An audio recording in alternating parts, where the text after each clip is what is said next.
வணக்கம். நான் doctor Ishan Mashoor. Health promotion பியூரோல வேலை செய்கிறேன். ஹெல்த் ப்ரமோஷன் பியூரோல வைத்தியராக வேலை செய்கிறேன். முதல்ல நாங்கள் தலசீமியா சம்பந்தமாக ஒரு சில விடயங்களை அறிவோம். தலசீமியா நாளாக நாங்கள் மே 8ஆம் தேதி நாங்கள் சொல்றோம் தலசீமியா நாள். தலசீமியாண்ட என்ன சொன்னா அது ஒரு பரம்பரை நோய். அது இரத்த குழாயில ரத்தத்துல மனிதன் ரத்தத்துல ஏற்பட்ட மாற்றத்தினால் வரும் நோய். அதுல எமது உடம்புல ஹீமோகுளோபின்ல மாற்றங்களை ஏற்படுத்தி பல சிம்டம்ஸ் கிடைக்கிறது.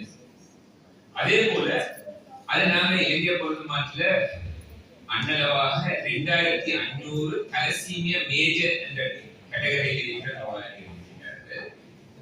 அத்துடன் இலங்கையில 40-45 தொடக்கம் 60 நம்பர் அளவிலான ஒவ்வொரு வருடமும் இந்த தலசீமியா நோயாளிகள் இனம் காணப்படுகிறார்கள். அதே போல இந்த தலசீமியாவுடன் எவ்வாறு அவங்க அந்த நோய் பிறகு பார்த்தா அதனால அவங்களுக்கு மூச்சிருக்கலாம் போகலாம். அதே போல நிறை குறையலாம். அதே போல அந்த ஹீமோகுளோபின் அளவு குறைவு அதோட இரும்பு சத்து போய் பல இடங்கள்ல டெபாசிட் ஆகுது. இதை போல பல பிரச்சனைகள் வரலாம். இப்படி பல பிரச்சனைகள் வருவதனால அதுக்கான நாங்க ட்ரீட்மெண்டாக இரத்த தானம் செய்தல். அதே போல நாங்க சொல்லுவோம் அயன் கீலேஷன் தெரப்பி. அதாவது நாங்க சொல்லுவோம் அந்த இரும்பு சக்தி டெபாசிட் ஆகுது குறைக்கிறதுக்கு அயன் கீலேஷன் தெரப்பி செய்வோம். அதே போல எண்பு மச்சி மாற்றம் அதாவது போன் மேரோ டிரான்ஸ்பிளான்ட் என்ற ட்ரீட்மெண்ட்டும் செய்வோம். ஆனால் வீட்டுல பிரச்சனை என்னன்னு சொன்னா இதுக்கான காஸ்ட், இதுக்கான எவருக்கு போயின்ற பணத்தில அளவு கூட செலவு கூட என்பதனால இந்த நோயை வராமல் எப்படி தடுக்கிறது என்பதை நாங்க பார்க்க வேண்டும். நாங்க இந்த நோய் வராமல் எப்படி தடுக்கலாம் என்று பார்த்தால் உண்மையிலே இத இலங்கையில நாங்க சொல்கின்றோம் இந்த நோயாளிகள் அன்னளவாக 2500 பேர் இருக்கின்றனர். இதுல ஒரு வகைகள் இருக்கிற காவிகள் சொல்லி அதாவது கரியர்கள் சொல்லுவோம். அது 3% நபர்கள் இலங்கையிலே காணப்படுகிறார்கள். நாங்க இதனை கல்யாண திருமணம் முடிக்கிறதுக்கு முதலே ஸ்கிரீன் செஞ்சு அதன் பிறகு நாங்கள் உண்மையிலே காவிகள் அல்லாத 2 பேர் முடிக்கிற சொன்னா திருமணம் முடிக்கிற சொன்னா இந்த பிரச்சனை வராது. அல்லது ஒரு காவி மற்றவர் எந்த தலசீமியா நோயாளி மற்றவராயிருந்தால் இந்த நோய் அதாவது மேல் தலசீமியா என்ற நோய்க்கு நாங்கள் விலமாட்டோம்.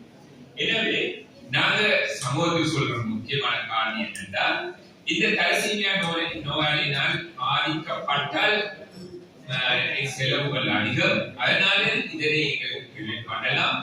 சைப்ரஸ் போன்ற நாட்டில் இதனை முற்றாக தடுத்திருக்கிறார்கள். திருமணம் முடிக்கிறது ஒரு ஸ்கிரீன் செஞ்சு அந்த ஸ்கிரீனின் கூடாக இந்த தலசீமியா நோயாளிகளை கண்டுபிடித்து அதை இலவாக கண்டுபிடிக்க மேலும் அதாவது ஃபுல் பிளட் கவுண்ட் போன்ற நார்மல் இரத்த பரிசோதனை மூலமாக இந்த தலசீமியா நோயாளிகளை கண்டுபிடித்து அதனை எங்களுக்கு தடுக்கலாம். அதே போல இலங்கை போன்ற நாடுகள்ல இதனால வர பேர்ன் எங்களுக்கு குறைக்கலாம். நாங்கள் இரண்டாவது பார்க்க போகின்ற விடயம் என்னன்னு சொன்னா வேர்ல்ட் ஹைப்பர்டென்ஷன் டே.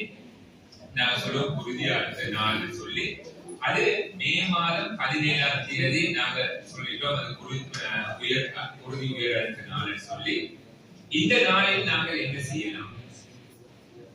இலங்கையை பொறுத்த மாட்டில் இந்த நோயாளிகள் அடல்ட் பாப்புலேஷன்ல அதாவது நான் சொல்லுவோம் 30 வயதுக்கு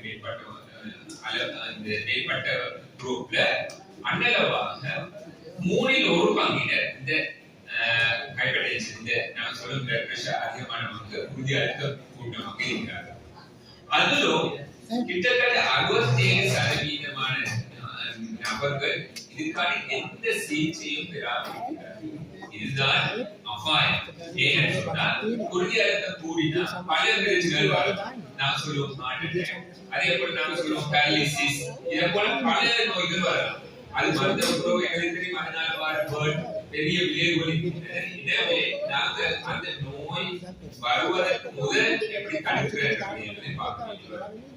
அத்துடன் இதனை ஸ்கிரீனிங், அதாவது இந்த நோய் இருக்குதா இல்லையா பார்க்கறதுக்கு உதாரணமாக சொல்லுவோம். பிளட் பிரஷர், உயர் அழுத்தம் சொல்றது 120க்கும் 80க்கும் இடையே இருக்கணும்.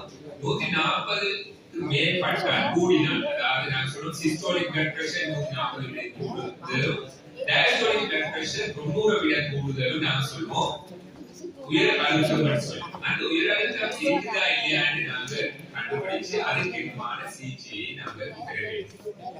அதோடு இதை எப்படி தடுக்கலாம்?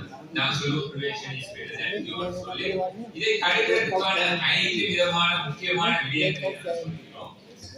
முதலாவது விடயம் என்ன சொன்னா, நாங்க எங்களோட சாப்பாடு அமைப்போம். நான் சொல்லுவோம் ஹெல்தி டயட், சாப்பாடு.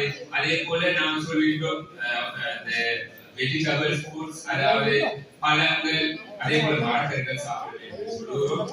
அதே போல பிசிக்கல் ஆக்டிவிட்டி, நாங்கள் செய்யற உடற்பயிற்சி ஒரு நாளைக்கு 30 நிமிடம், ஒரு கிழமைக்கு 5 நாளாவது உடற்பயிற்சி செய்ய வேண்டும். அதே போல மூன்றாவது நாங்க புகையிலை பாவனையும் அதே போல அல்கோஹால் பாவனை, மது பாவனையும் முற்றாக தடுக்க வேண்டி வரும். அதே போல நான்காவது எமது தூக்கம். ஒரு நாளைக்கு குறைந்தது 6 அல்லது 7 அவர் தூங்க வேண்டி வரும். இந்த தூங்குவதனால் இந்த தூக்கம் எமக்கு போதிய அளவு நித்திரை இல்லைன்ற காரணத்தினாலும் இந்த பிரஷர் வரலாம். அதே போல ஐந்தாவது மென்டல் ஸ்ட்ரெஸ், அதாவது எமது மானச ரீதியான பாதிப்புகளாலும் இந்த பிரஷர் கூடுற பிரச்சனை வரலாம். இறுதியாக நாங்க சமூக சொல்கிற காரணம் என்னென்றா, இந்த பிரஷர், அதாவது வேர்ல்ட் ஹைப்பர்டென்ஷன் டே, உயர் அழுத்த நாள் தான் 17ஆம் தேதி மே மாதம். நாங்க இந்த பிரஷர் வந்தா அது நான் சொல்லுவோம் அது சைலண்ட் கில்லர் சொல்லி, எனவே அது வராமல் தடுக்கிறதுக்கான எல்லா முயற்சிகளையும் செய்து கூறி விடைபெறுகிறேன்.